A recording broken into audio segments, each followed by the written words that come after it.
ஓம் சிவமகா வாழைச்சித்தாய நமோ நமக.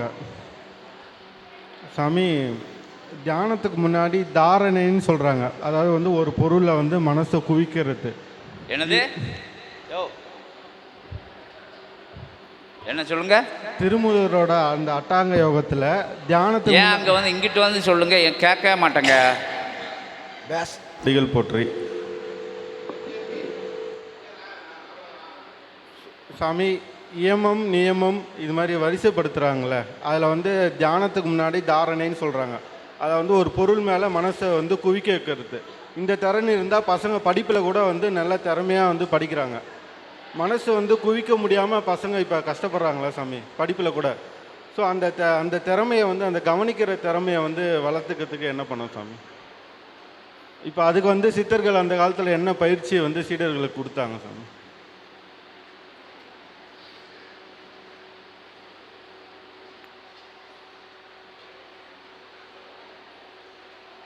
இறை சபையினுடைய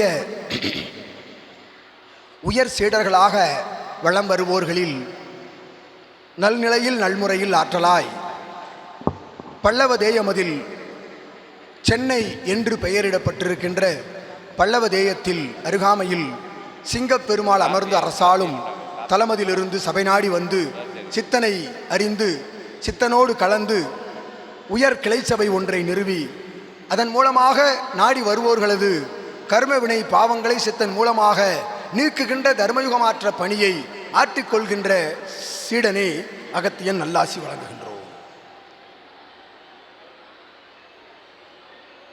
கல்வி பயில்கின்ற சிறு குழந்தைகள் அவரவர்கள் தன்னுடைய சுய அறிவிதனை கேட்புத்திறன் உள்ளுக்குள் பதிகின்ற அத்தகைய நிலை பெற்ற திறன், நிலை பெற்ற திறனை உரைக்கின்ற திறன், இவையெல்லாம் ஒரு புள்ளியில் அவர்களை நிலைநிறுத்தப்படுகின்ற ஆற்றல் என்பது உள்ளது. அத்தகைய ஆற்றலை உள்நிறுத்துவதற்கு அவர்கள் தன்னுடைய கல்வி நிலையில் அனைத்து நிலையிலும் உயர்ந்து வருவதற்குரிய முயற்சி என்ன செய்வது என்று சீடர்களுக்கு கூறுங்கள், சீடர்களது வாரிசுகளுக்கு கூறுங்கள் என்று உரைக்கின்றாய். அகத்தியன் நல்லாசி வழங்குகின்றோம். ஒருவன் தன்னுடைய சுய சிந்தனை சுயநிலைக்குள் அவன் பெறுகின்ற கேட்பு திறனை பதிய வைக்கின்ற திறன், அது எங்கிருந்து நிகழ்த்தப்படுகின்றது? அது எப்படி நிகழ்த்தப்படுகின்றது? எவர் மூலமாக நிகழ்த்தப்படுகின்றது? சித்தன் உரைத்தான். முதலில் சீடனாய் வருகின்ற பொழுது உன்னோடு உரையாடி இருப்பான். கட்டாயமாக நிச்சயமாக நீ எங்கிருந்து எவ்வாறு பிறந்தாய், எப்படி பிறப்பெடுப்பாய், உன் வாரிசுகளின் நிலை என்ன, உன்னை நாடி வருகின்ற மனைவியின் நிலை என்ன, உனக்கு வருகின்ற தாய் தந்தையர்களின் நிலை என்ன, உனக்கு பிறக்கின்ற பேர குழந்தைகளின் நிலை என்ன, உறவாளர்களின் நிலை என்ன, சகோதர சகோதரிகளின் நிலை என்ன, இவை அனைத்தும் எதனால் எதன் மூலமாக நிர்ணயிக்கப்படுகின்றன? பூர்வ ஜென்ம பல்வேறு ஜென்ம காலகட்டங்களில் நீ பல்வேறு ஜென்ம காலங்களில் ஆற்றிய பாவ புண்ணியங்களின் அடிப்படையில் அது நிறைவேற்றப்படுகின்றன. அது உனக்கு வாரிசுகளாக அமைகின்றது.